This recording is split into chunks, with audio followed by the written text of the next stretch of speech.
Okay, I'm going to get started now. Just because we have a lot to cover in this session. So today's session will be on how to write a strong personal statement. And I'll take you through like the different parts of a personal statement and how to make sure that like your overall essay looks really slick and really clean. One thing just to note, I think recently you guys might have heard that UCAS is trying to remove the personal statement. So this may come into effect this year or next year. We don't know yet, but it's still good to have an idea of what to write in a personal statement if they do decide to keep the current system the way it is. And at the moment, because that is the case, that's why we're doing this session today. So just a little bit about me. So this was my UCAT score. I'm currently a fourth year medical student at the University of Bristol. And at my A levels, I studied biology, chemistry, English literature, and an EPQ. And I got 3 A stars and an A in my final results. Okay. So a little bit about SixMed. So the main concept of this company was it was created by medical students to teach other medical students. And in the past 6 years, we've taught over 10,000 students in total. The kind of events we run, so we do surgical webinars every Sundays, not every Sundays, every other Sundays now, from 2 to 3 p.m. like this one. We also offer UCAT and BMAT support, as well as interview preparation and personal statement support. So all of these bottom three can be one-to-one, or they can be in those large group courses, which we run usually like July, August, September, and a bit of the winter months when you're getting closer to your interviews. So any of that, if you're interested in those, have a look at the SixMed website and sign up soon. So how can SixMed help you? So we have a lot of free resources available on our website, but at the same time, we can also offer you more one-to-one, more focused support, which obviously there'll be a small fee for. So the kind of free resources, if you look at sixmed.co.uk/guides, it gives you a lot of information on things like personal statement, UCAT, BMAT, and the interviews. So basically everything that you need to cover for your journey into medicine. And all of these articles, they're written by medical students or current doctors. So it's all really up to date so that you can get the best out of the resources. In terms of more paid things, we do offer things like personal statement support, UCAT, BMAT, and interview, as I mentioned previously, and these are the links for it if you guys want to take a screenshot. Feel free to do that. Or if you just go on the SixMed website and then click under the drop-down box, which says one of these things like personal statement, UCAT, BMAT, etc., you should be directed to the right place. Okay, well, it's a weird glare from my screen. Okay, so if you guys want to purchase something called the Complete Medicine Bundle, this basically covers everything from A to Z in terms of your medicine support. And if you want, a link to that, that's at the bottom there as well. Okay, so what are we going to cover today? So the first thing we're going to look at is why a personal statement is so important. Then we're going to look at the structure and the contents of a personal statement, so what it actually entails, and then go on to how to write each of these sections. And then we're going to talk about some tips and tricks that I can share with you based on my experience of writing my personal statement, and then directing you guys to some useful resources, which I found were quite useful when I was writing my personal statement as well. Obviously, there may be newer resources because it's been about 5 years since I applied, so there'll definitely be newer things available. Okay, so in terms of housekeeping, I always try to make my sessions as interactive as possible, so feel free to type your any answers to questions in the chat box, and feel free to ask questions as we go along. Try and do all of that in the chat box rather than the Q&A box, only because it's a lot easier for me to focus on one box rather than like 2 different functions, whilst I'm also trying to talk through the slides. I think all of you are muted, but just make sure and double check that you are to avoid any disruptions to the session. Okay. Right. So the first thing to write in the chat, this is also just for me to check that the chat's working. So on a scale of 1 to 4, how much do you guys know about writing personal statements, with 1 being not not having any knowledge, and 4 being really confident. You just type in the number.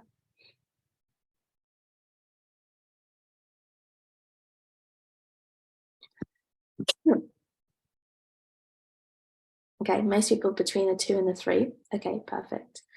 So let's try and get all of you guys either to a number 3 or a number 4 by the end of this session. So in terms of the aims that we're going to cover today is just to learn how to write a strong personal statement and then understand why we actually need a personal statement, really. So does anyone know what a personal statement is? If you just want to type in like a short answer in the chat, what do you guys think it is?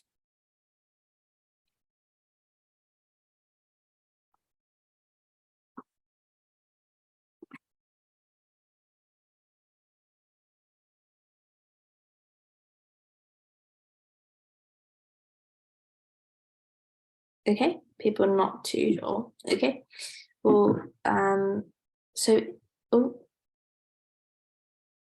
essay basically describing what makes you a good candidate to study medicine. 4,000 word essay about you. Yeah, okay.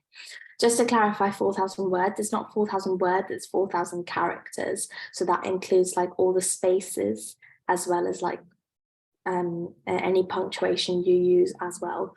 So just to clarify that for everyone else.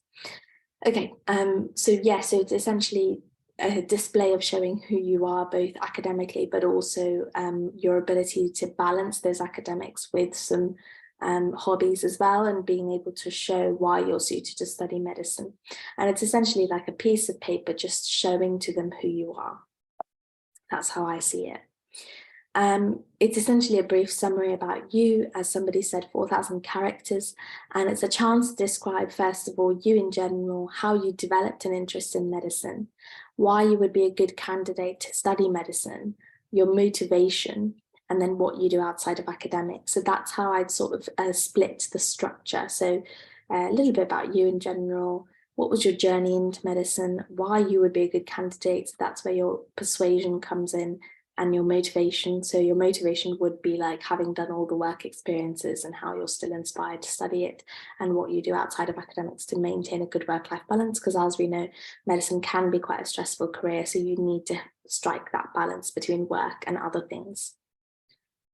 Okay, so what's the purpose of a personal statement? Well, it's essentially to demonstrate, number one, your interest in medicine, and skills that would make you a good doctor, but also skills that would help you maintain a good work-life balance. But it's also to help the interviewers understand your personality, because they're going to receive a list of 5,000, 6,000 people applying, depending on the university, and the only way they can differentiate between you is through your personal statement and your experiences, because most of you might have similar grades, you're all very high achievers, so it's something that sets you apart is your personal statement. So that's why it needs to be so strong, and why it's so important to refine that really well in order to maximize your chances of getting an interview. Okay, so what exactly are they looking for? Well, they want to see that you've explored medicine in a bit of depth. So that's not just talking about all the good things in medicine and the work experience you've seen, but they also want to see if you really understand the realities of being a doctor. So sometimes there are difficult things like, having to break bad news to people, or having to sign DNA CPR forms, which are basically forms where you say that if a person's heart were to stop, you wouldn't sort of do CPR on them. So all of those are obviously like emotionally quite difficult decisions to make as a doctor, but that's day to day in our role. So that's something that you need to understand, that it's not all happy. Sometimes things can be quite difficult and emotionally challenging. And they want to see that you've explored all avenues of medicine, and you're able to reflect on what you've explored from. So being able to reflect on your work experience is more important than having lots and lots of work experiences. So I always say quality over quantity, and that's what I mean. You need to know how to reflect and how to talk about your work experience, and the way you do that is talk about what you learned from it. And then do you understand the realities of being a doctor, which I've already talked about a little bit. And they want to see that you're a well-rounded individual, so not just very academically heavy. They also want to see that whilst you have good grades at school, you also at the same time are able to relax and, you know, deal with your stress well. And they want to be able to see that you've developed hobbies as you've been growing up, and from that you've learned skills like teamwork, communication and stuff like that. So whether that's a sport or whether that's like an individual hobby like playing a musical instrument to develop your resilience, or, you know, any other hobby, so things like gaming to help with your coordination, or art and stuff like that, anything that's, you know, your hobby and, you know, personalizes you. And then finally, that links with the interests outside of academics as well. Okay, so what should you include in a personal statement? The first thing to think about is your motivation to study medicine. Then also remember your hobbies and extracurriculars, your work experiences, and then all of the previous, just making sure to summarize as well. So structuring the statement. So in terms of structuring the statement, before I go on to that slide, can someone tell me what sort of not so important to include? What kind of things would you maybe avoid talking about in a personal statement?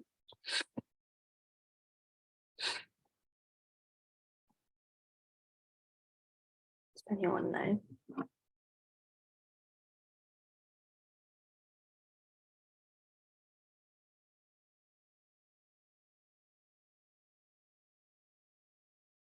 Your A-level subjects, yeah, really good. So they already know that because as part of your UCAS application, you fill that information out. So talking about your A-level subjects is just going to waste characters for you. So that's a really good one. Another thing as well is like knowing like which experiences to talk about and which experiences not to talk about, because as I'm aware, most people applying for medicine do tend to do a lot as part of their portfolio, but within the 4,000 characteristics you can't mention everything. So it's about knowing which ones to prioritize and which ones maybe to leave back, and then maybe use those examples in the future when you do get an interview offer. Grades as well, really good. So that links back to A-level subjects. Again, they know your grades because it will be on the piece of paper that comes with the UCAS application. So they don't necessarily need you to reiterate that. So yeah, good. So in terms of structuring the statements, I would sort of think about three main avenues. So starting with this one here, which is, let me see if I can get the laser pointer out actually, because that'd be quite helpful.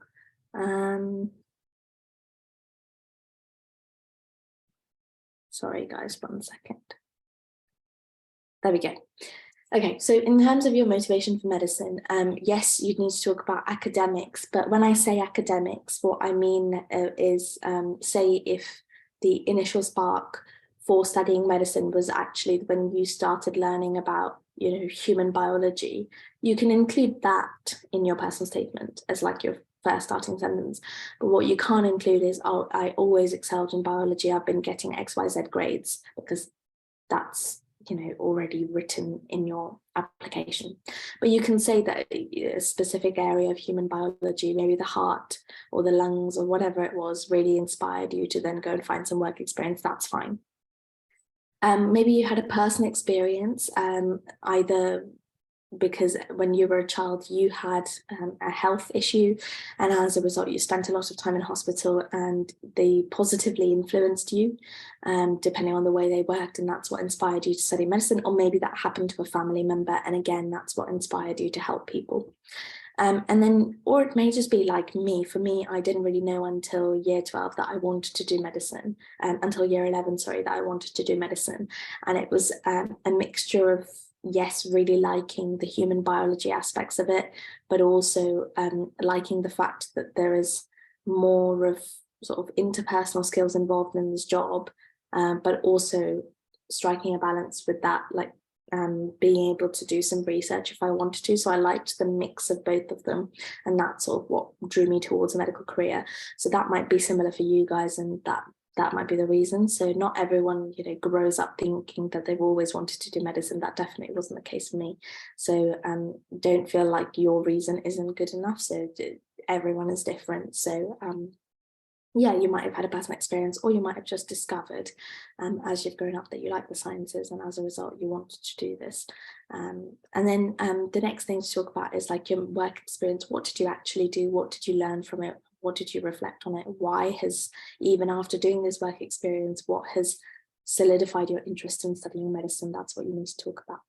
And any volunteering. So I know a lot of people, because of COVID, have had issues with finding work experience, which is completely reasonable, and the interviews do understand that, and the applications team do understand that. So just because you haven't got any work experience doesn't mean you don't have anything to talk about. You can still talk about any volunteering you've done, whether that's in a medical setting or a non-medical setting, because the skills you use and the skills you learn are exactly the same, which are communication, teamwork, working with people, helping people. And you can talk about volunteering as well, to the same level as work experience. Oh, someone said something in the chat. Please could you cover gap year and reapplying?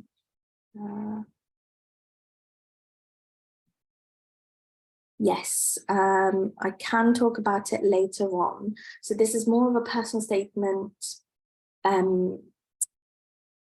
day, but I think in terms of gap year, yes, you can talk about it in your personal statement and what you did over the course of the gap year, if that's what you mean. You can mention that. If you have any other questions, I can get back to you at the end of the session. And then I'm obviously talking about interest outside of medicine. So listing your extracurriculars and what the transferable skills were that you learned from it. And then finally remembering to summarize why medicine and why you would be a good doctor at the end. So that would be your conclusion again. And I always call it a summarizing statement. It should be no longer than 2 sentences, because otherwise it no longer is a summary, it's another paragraph. So just be very careful, because obviously you're limited to your 4,000 characters. How do you access this PowerPoint? So I think these sessions are recorded, so you should be able to get the recording after the session. Could you talk about books you've read relating to medicine? Yes, you can. I'd be very careful about that because there's a risk of, if it's been a while since you've read the book, not remembering it. And then if it does get brought up in an interview, more likely in a panel interview, you need to be on it and like know what you've read about and be able to reflect on it really well. Otherwise it can get a bit difficult. So just be wary and just make sure you actually have read the book and you're not just read a summary and then like trying to explain it, because they will ask you specific questions on it when it comes to an interview. So yeah, just be careful about it. I personally didn't really read many books. I think I read 1 or 2 articles and maybe mentioned them in my personal statement and then developed my answers in the interview.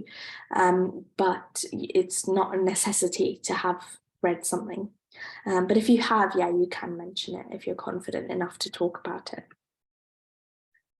So what should you actually discuss in the introduction?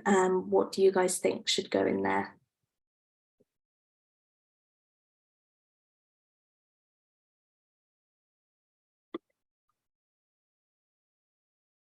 Yeah, motivation for medicine is what it mainly covers in here. So introduction, a little bit about yourself and why do you wish to study medicine, and sort of summarize, basically, you're doing one of your summarizing statements. So the way I look at summarizing statements, you do it in the introduction and then you do it in the conclusion. And it's just a very like short, to the point way of saying why the person like looking at all the applications should pick you over somebody else. And you need to be very, very sort of succinct with it. And obviously the first time you write your personal statement, it'll be really, really long. And then obviously you're cutting down, so it will get better. But yeah, you need to be very succinct and very to the point with that statement. So why do you actually wish to study medicine? How do we answer this sub-question within the introduction? So a lot of people are worried about like their answers being too generic, but the way you can make your answers more personalized is what I'll teach you in these next few slides. Can you mention any languages that you know in the introduction? If it's relevant, yes. I don't really know what you mean, but is it like as in a language that you've been learning from when you were younger, or something that you're learning as a hobby? just to clarify. Something that you can speak fluently. I mean, you can mention it, but I would always, you have to be very careful with your 4,000 characters. I mean, I can speak another language as well, but I didn't mention that specifically in my personal statement. And I think a lot of people who apply can speak 1 or 2 languages. So I don't know if that's a unique selling point to you, but if it's relevant to what you're saying, yes. Otherwise, it can just look a bit misplaced. So why do you wish to study medicine? So as I said, a lot of people can have sort of worries that their answer to this question is quite generic, or they find it difficult to answer this question in general, which is completely fair. So common answers are like loving the sciences, which was my reason. Other people may say helping people. Other people may say having had a personal experience with healthcare or had a family member who suffered from an illness. All of these answers are fine as long as you personalize them.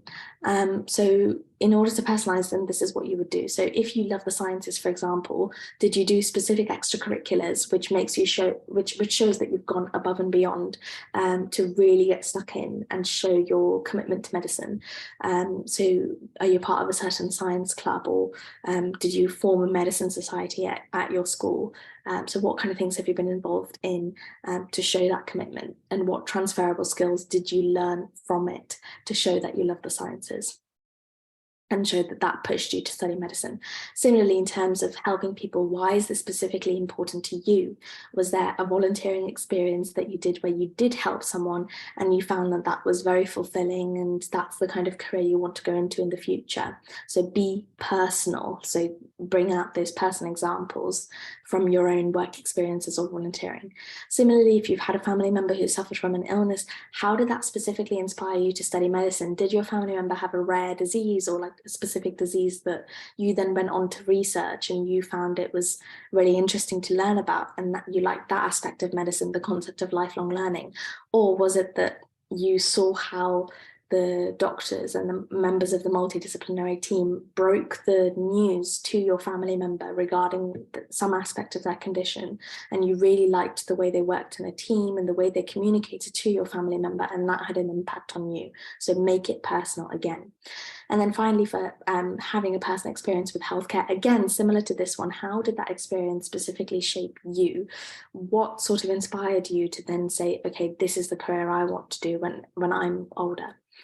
So yeah, you need to be specific and you need to be personal. So the second question, so why do you guys think you should discuss your work experience in your personal statement? I think I've sort of reiterated it already a few times. But why do you guys think so?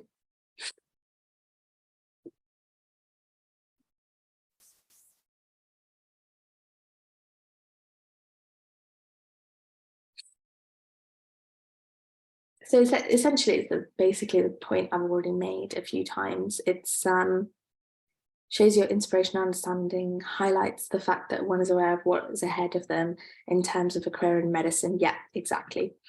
It also shows that you've actually just gone and sort of, I guess, sampled what it's like. I don't know a better word, or sort of just had an experience of what you could potentially be doing in the future. Because I think a lot of people say they want to study medicine, but it's mostly based on TV shows that they've watched and they don't really know the realities of the day-to-day life. And that's why I think work experience is so important to discuss. Having said that, obviously, some people who haven't had the opportunity to have face-to-face work experience, you can still discuss your online ones, and you can still discuss any GP experience you've had, and you can discuss any volunteering, whether that's in a healthcare setting or a non-healthcare setting as well. Okay. The next thing I want to go on to talk about is something that's going to be very useful when you come to writing your personal statement. So now we're in February, and obviously you guys will need to submit your application in September, October time.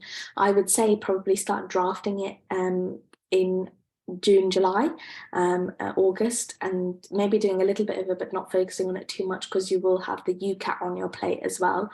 But just like now and then going and typing a paragraph or something like that to try and refine your personal statement. Now, what's going to make that whole process extremely easy is a reflection diary. So if people haven't heard of it, I'll explain it now. So a reflection diary is essentially something where every time you've done a work experience or a volunteering experience or a hobby, which has helped you develop a skill that's eventually going to help you in medicine, what I want you guys to do is think about what you observed that day and then write 2 or 3 sentences of that example and list 3 qualities of a doctor that was demonstrated well in that example that you're discussing, and reflect on these qualities and why they're important for a doctor, and think about whether you've demonstrated these qualities yourself, and then link this experience to why you would be a good doctor. Now, these reflection diaries aren't just useful for your personal statement, they will also become useful when you come to do your interviews and you're trying to think of examples to talk about. When they ask you questions like, why medicine? Can you discuss a time where you've showed good teamwork? That kind of stuff. So essentially the diary, I'll sort of make it into 3 columns. The first column is to just talk about whichever experience, so it'll be experience 1, experience 2, experience 3, experience 4, and just sort of a summary, like a 2 to 3 sentence summary of what was it that you specifically observed. So if I were to use an example, say I spent a week in a GP, and during that time I observed a clinic where this one patient came in and he had an ulcer on his leg because he's had diabetes. The doctor was very good at empathizing and communicating with this patient to explain why patients who have diabetes are more at risk of getting ulcers. I thought this was really useful because the doctor built a good doctor-patient relationship. So the first few sentences I mentioned would be those 2 to 3 sentences of what you observed about a specific example, like I've given you now. And then list 3 qualities of a doctor that was demonstrated well. So the 3 qualities I observed was communication, good communication skills, basically good empathy, and also ability to explain and sort of teach the patient and build that good doctor-patient relationship. So those are the 3 qualities. Reflect on why these qualities are important for a doctor, because it helps to develop or sort of, I guess, enhance the good doctor-patient relationship patients have. And also it allows for patients to be able to trust doctors when they empathize with them and when they communicate well with them. And then think about whether you've demonstrated these qualities as well. So I would say that I've developed my own communication and my own empathy skills by volunteering in a care home, ... And then link this experience to why you would be a good doctor. So you can say, from this experience, I learnt the importance of communication and empathy in order to be a doctor because it, whatever, and just summarize it. And essentially what you're writing is little paragraphs from every experience that has really impacted you from your work experience or from your volunteering. And then you can pick and choose, or you can group together some of these examples. And essentially you're forming your paragraphs for your personal statement. And in that way, because you're doing all the hard work now, you're more likely to have written a personal statement quite quickly, and then you can spend more time on editing in order to perfect it. It's also good to do these reflection diaries early on, for example, now in year 12, because it helps, because, you know, as soon as you do the work experience, all those examples and all those patients are fresh in your mind. The longer you wait to do these reflection diaries, the less likely you are to remember what you observed in your work experience. So writing it down straight away can really help when it comes to actually writing the personal statement, so that you're not stuck thinking about what examples to use when you're discussing why you want to study medicine. Okay, moving on to work experience, the way I would sort of discuss it is similar to what we've done with the reflection diaries in the slide before. But so you can pick out some key aspects observed during your work experience. So I've just done an example here. So I said, during my work experience, I spent time in a clinic where I observed the GP break bad news to a patient regarding their cancer diagnosis. So that would be your first sentence. The second part of that paragraph would be, what skills did you learn from it? So the GP communicated in a way that the patient had time to process the news. So the main skill here is communication. The third part is, why are these skills important for a doctor? So being empathetic and communicating well is essential to being a good doctor, as it helps reassure and build trust with a patient. And then finally, how have you demonstrated these skills? That's where you'd give a personal example. How many reflections should you include from your reflection diaries? Is it 4,000 characters dependent or paragraph dependent. It's dependent on your characters. Do you always have to mention what you observed and what it taught you? Yes, so that's essentially your reflective bit. Or can you also say what you did and what it taught you? Yeah, either or. So that's interchangeable, but you have to reflect. And the only way to reflect is like talking about what it taught you. Doesn't matter what format you do it in, as long as you do it. And then moving on to the key tips. So one thing that I think are like common pitfalls, because I've marked personal statements for a few years now. Common things that people make mistakes on is they fail to maintain confidentiality. So when you're talking about patients and examples, do not include information about age, date of birth, names, don't include initials, and try not to include gender. It's hard, obviously, if it's like a specific diagnosis like breast cancer, but just try your best where you can not to include any identifiable information because it goes against confidentiality. The next thing to do not discuss any names, age, gender, or patients that you've observed in your work experience in your interviews as well.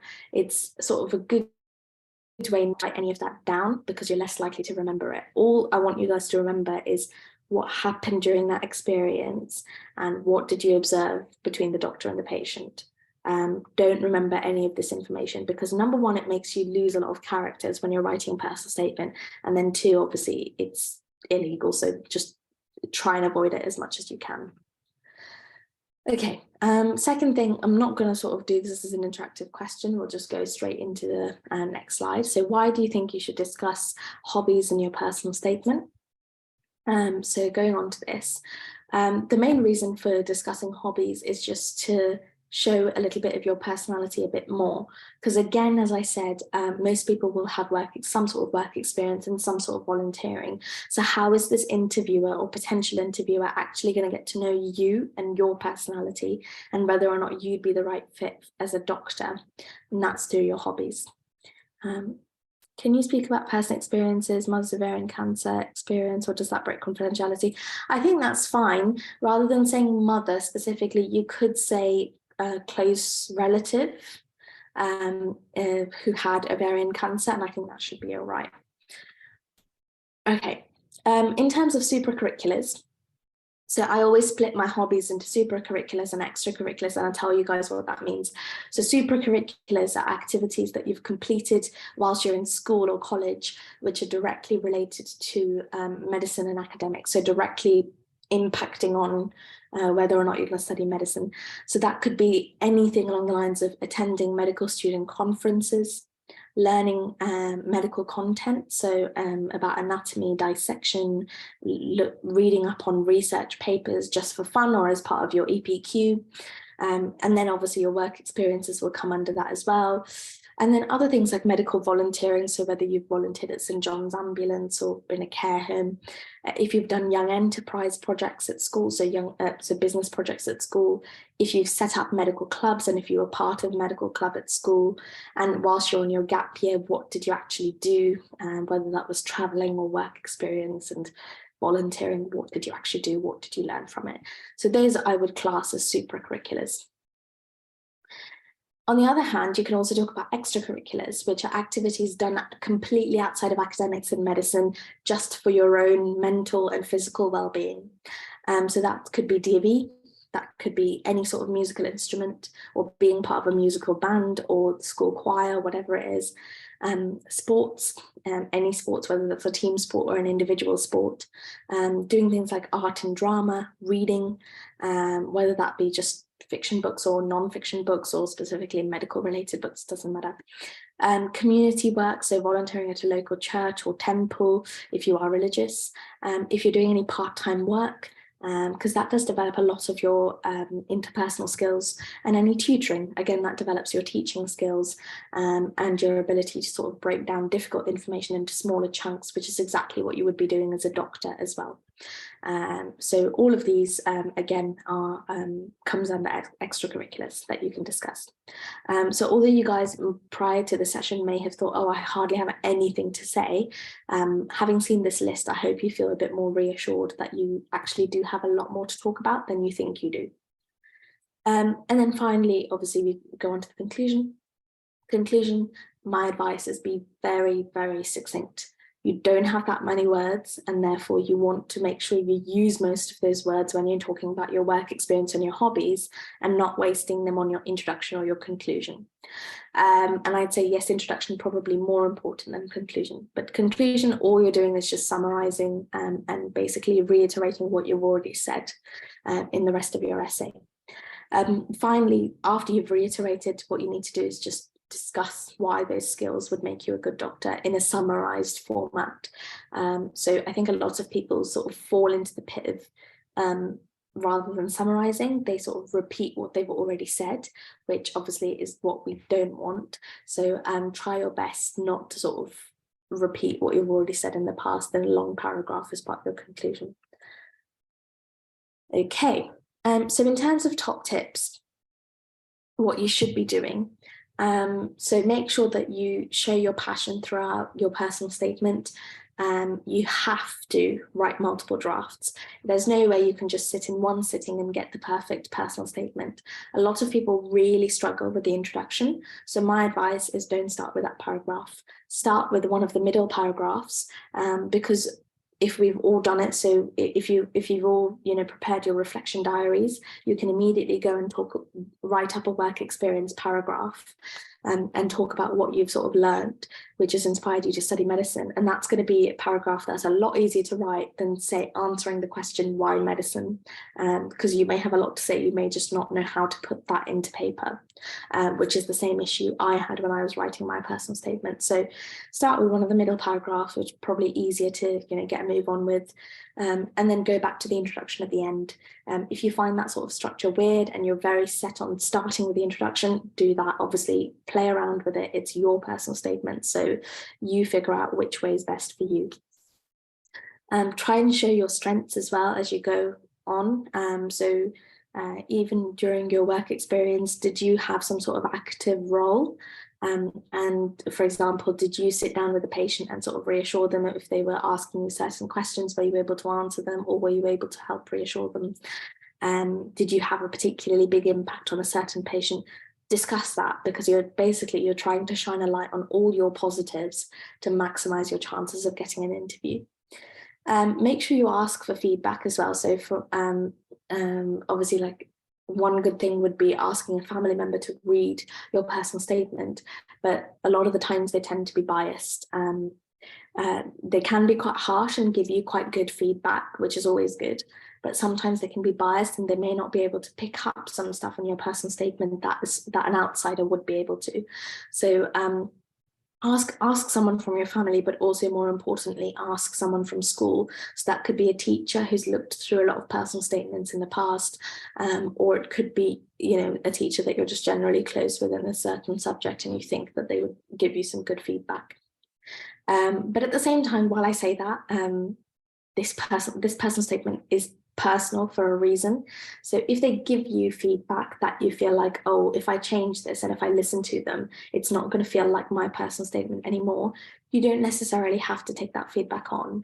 They can give you the feedback, but just remember to pick and choose in order to make your personal statement look better and not take away the spotlight from you, because that will show as well to the interviewers.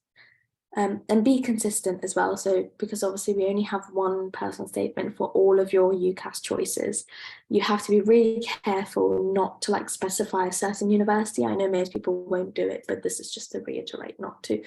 And obviously your fifth choice is going to be a non-medical choice. It doesn't matter. It has to be a medical personal statement. And the people, whoever you're applying for as part of your fifth choice, they will know that you're applying for medicine. They may still give you an offer, but just be wary that obviously you can't please everyone by including specific names and stuff of their universities or department buildings or whatever.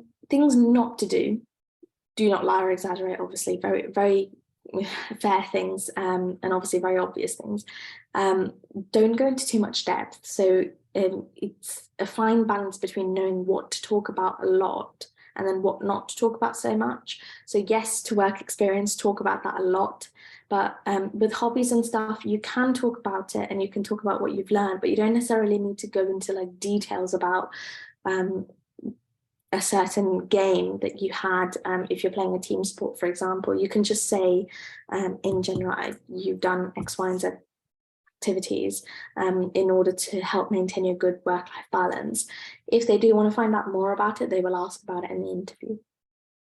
Similarly, if you've done an EPQ, again, you don't need to go into too much depth about it. All you need to do is sort of summarize and talk about the skills that you've learned from it. Don't make spelling and grammar errors. Obviously, that very sort of simple thing to remember.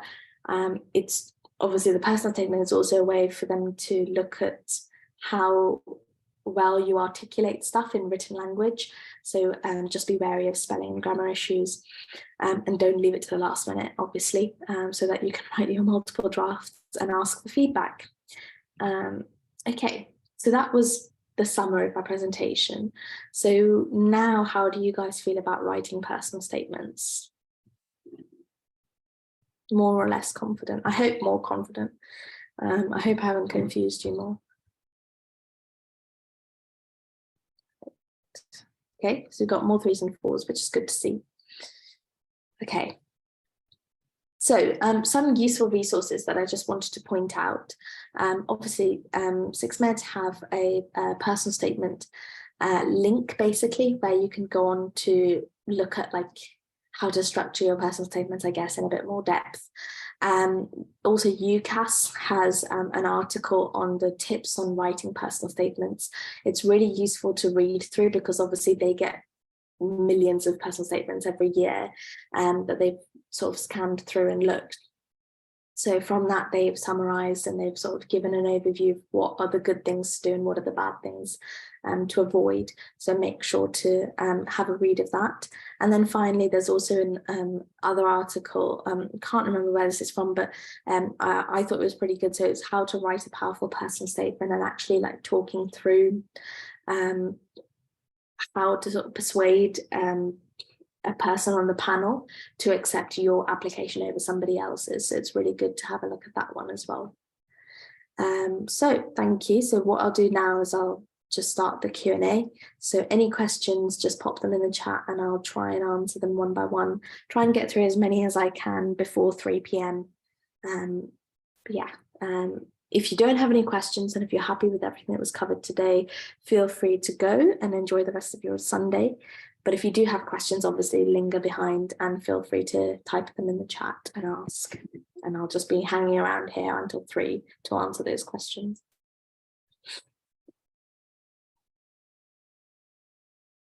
Okay, we've got one question. Oh no, it's just thank you. Okay, thank you. Were there any questions beforehand that I didn't answer? Don't think so. Okay, so we've got one question. Does it put you at a disadvantage if you haven't been able to do any medical volunteering, only non-medical related? Not necessarily. I think as long as you're still able to talk about the skills of a good doctor, which are things like communication, teamwork, leadership, working in a multidisciplinary team, basically, and what else? Interpersonal skills, I think it should be fine. Obviously, they do understand that it's been quite difficult for people to get medical work experience, so I don't think it will put you at a disadvantage. So I wouldn't get too anxious about it. If now though, because things are opening up again, if you are able to get work experience either during this summer or in the next few months, that would obviously be really useful. Just try and see if you can get something, because it does make your life a lot easier when you come to talk about it in a personal statement, but also in the context of like an interview. So try your best to get something, but if you can't, obviously completely understandable. Yeah. Any other questions?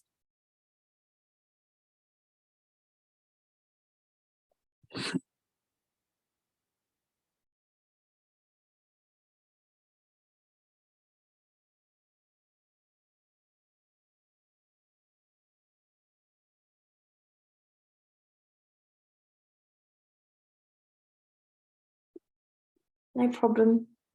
Have a good day, guys. Anyone else have any questions?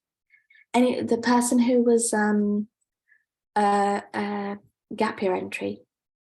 Did you have any questions? Sorry, I forgot to ask earlier. Aman, how much does the personal statement influence your chance of an interview? That would depend on the university and the year that you're applying. Because when I was applying, Bristol placed a lot of emphasis on the personal statements. I think it's 50% looking at the personal statement and then 50% your UCAT and your grades. So they placed a lot of marks on your personal statement, but now a lot of universities have moved more to looking at your UCAT score rather than your personal statement, and I think your personal statement forms about 30 or 40%, but not like a majority of the marks. So it would depend on the university, and they should have that on their website. If they don't have that on their website, I think 6med and the Medic portal might have some data on that, which you can have a look year on year. Not related to personal statement, but how do you manage tuition fees, not many scholarships, right? It's difficult. So I think most people end up taking a loan from the government. Just to reassure you guys, I think in the last 2 years of medical school, so for me this year and next year, the NHS pays your tuition fees. So technically you're only paying for the first 3 years plus your intercalation as well, if you do decide to intercalate. So maximum 4 years you're paying tuition fees, and then the last 2 years the NHS pays for it.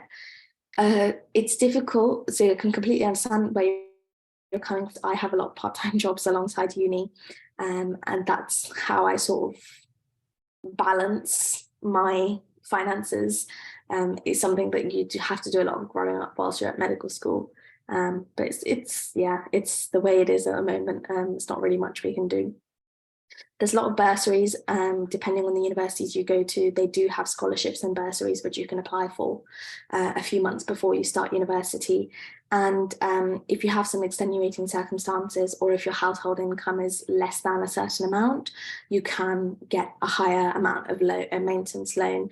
And I think you can also I think you're eligible for more scholarships than other people are, depending on your household income. So yeah, I don't really know much else about it because I've sort of managed it with part-time work and stuff like that. But yeah, I think there are ways, but it's mainly looking at researching the university, seeing what kind of scholarships they can offer you. Do you know people who've taken gap years before starting medicine? What did they do related to medicine? Yeah, so quite a few people in my year did take a gap year.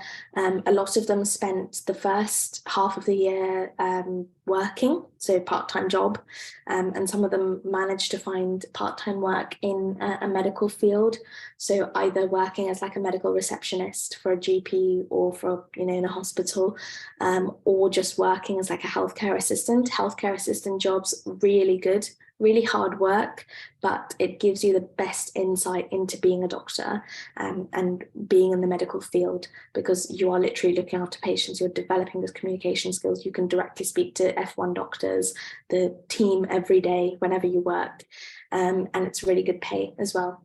And then after doing that for the first 6 months, the next 6 months, they tend to go travel and do volunteering abroad. That's usually how they do it. But obviously that depends on how much money you have and whether you want to go abroad or not. If you don't want to, you can just volunteer or work in the UK for a year. Can you talk about experiences you talked about in your personal statement in your interview as well? Yes, that's the whole point of it. You have to talk about the experiences that you've mentioned in your personal statement will definitely come up in your interview, so make sure to talk about it, and that's why I'm saying the reflection diaries are really useful, not just for your personal statement but also when you come to start preparing for your interview. Any other questions? I hope I've answered all the other ones well, and you don't have any other worries or doubts. But does anyone else have any other questions on anything else? If you've read a book, is it good to just briefly mention it, then elaborate in the interview? Yeah, exactly. I don't think you'd be able to talk about it in too much depth in a personal statement, but in an interview, yeah. Yeah, I agree with that.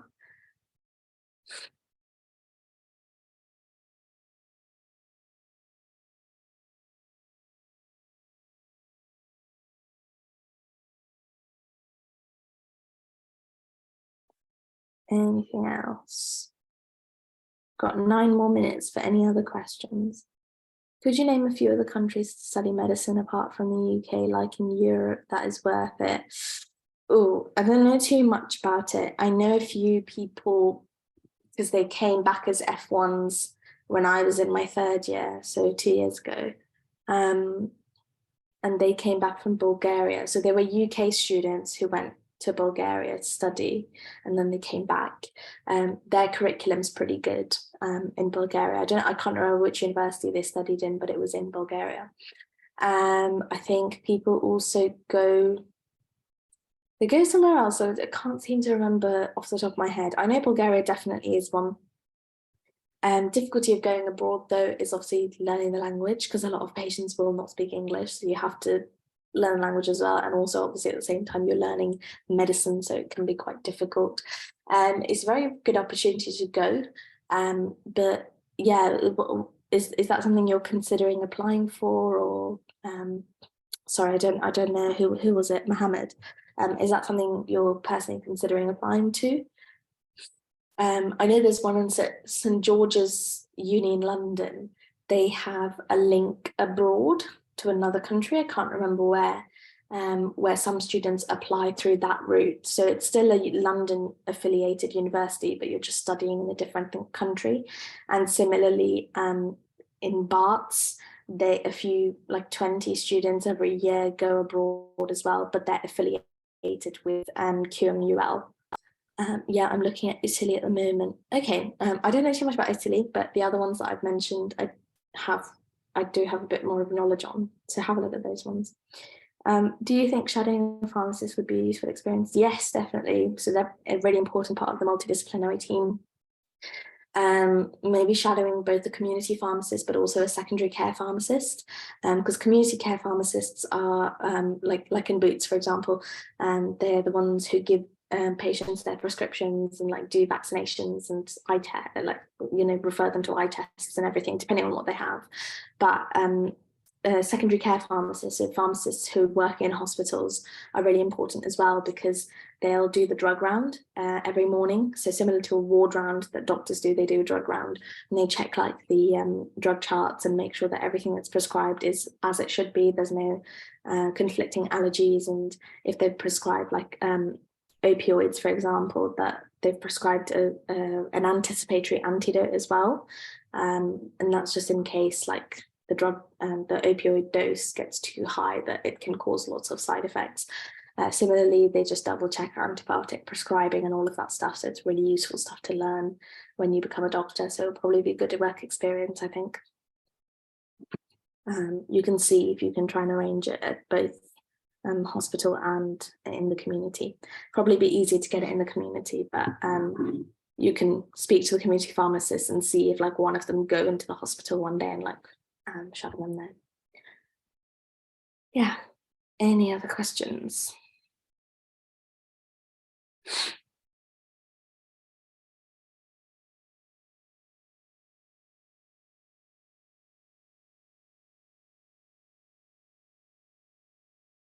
If not, feel free to go, guys, and enjoy the rest of your day. We have 5 minutes left, so I'll stay on for anyone who does want to ask questions.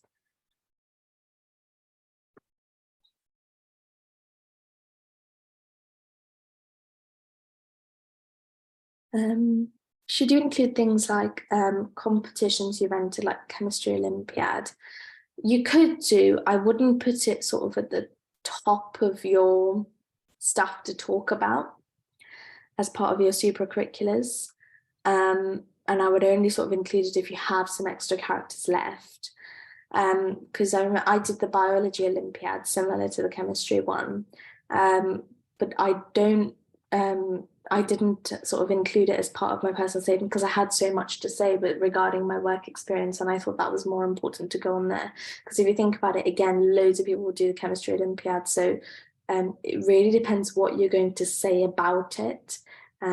Just sort of name dropping it doesn't really get you as many marks as sort of reflecting on things, and I think you'd probably be spending more time doing that on your work experience anyway, that you might not have characters to talk about it. So I wouldn't prioritize that point.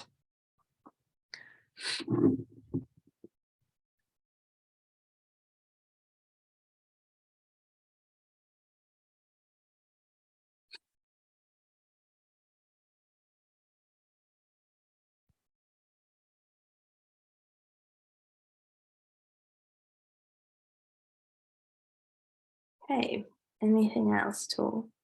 Do you think studying a biomed science in college is a good pre-med program?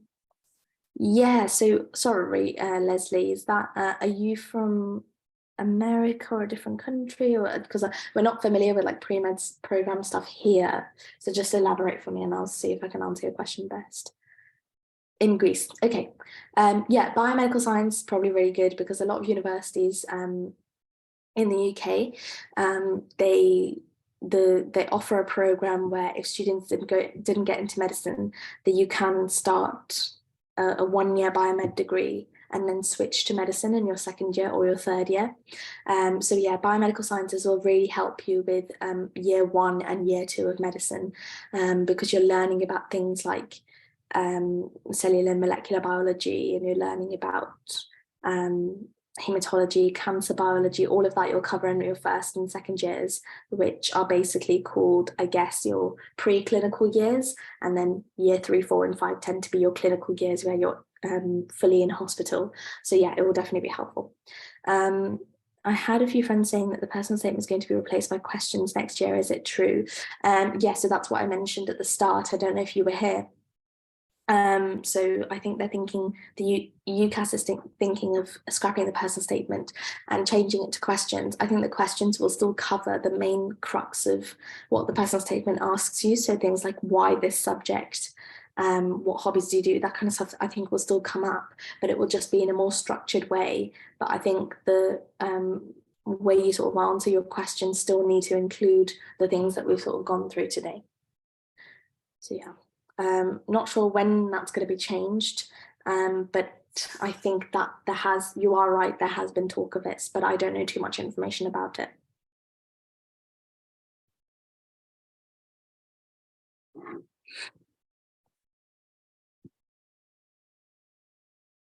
Any other questions?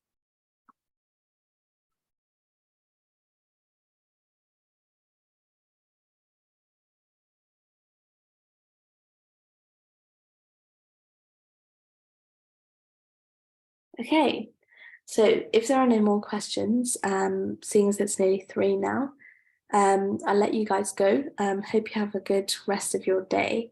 And I'm not sure if I'm doing the next surgery, but I think the next one's on the 5th of March. So if I don't see you, one of the other tutors probably will, or I'll probably see you in the future at some point. But yeah, good luck with everything, and I hope things go well for all of you.